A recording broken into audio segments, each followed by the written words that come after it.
বলতে পারেন আমাদের এই পৃথিবী কি একমাত্র স্থান যেখানে জীবন রয়েছে, নাকি মহাবিশ্বে আরও কোথাও প্রাণের অস্তিত্ব রয়েছে? প্রশ্নটি বহু বছর ধরে মানুষের মনে ঘুরপাক খাচ্ছে। আজ থেকে প্রায় ১৫০০ বছর আগে মহাগ্রন্থ আল কোরআন আমাদের পৃথিবী এবং মহাবিশ্বের বিভিন্ন সৃষ্টি সম্পর্কে এমন কিছু তথ্য দিয়েছিল যা সেই সময়ের সাধারণ লোকজন, এমনকি কোরআনের মুফাসসির বা ব্যাখ্যাকারকগণেরও বুঝতে বেগ পেতে হয়েছে। কিন্তু আধুনিক বিজ্ঞানীরা মহাকাশে ১০০ বিলিয়নেরও বেশি গ্যালাক্সি এবং একাধিক এক্সোপ্ল্যানেটের সন্ধান পেয়েছেন, যেগুলোর অবস্থান পৃথিবীর মতো হতে পারে। এর মধ্যে কিছু গ্রহে পানির উপস্থিতির কথাও তারা বেশ জোর দিয়ে বলছেন। কোরআনের দেয়া তথ্য মতে যেখানেই পানির উপস্থিতি সেখানেই প্রাণের সম্ভাবনা।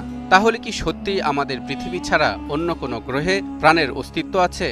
দর্শক, চলুন কোরআন, হাদিস, বিজ্ঞান এই তিনের সমন্বয়ে এ অদ্ভুত প্রশ্নের উত্তর খুঁজে বের করার চেষ্টা করি।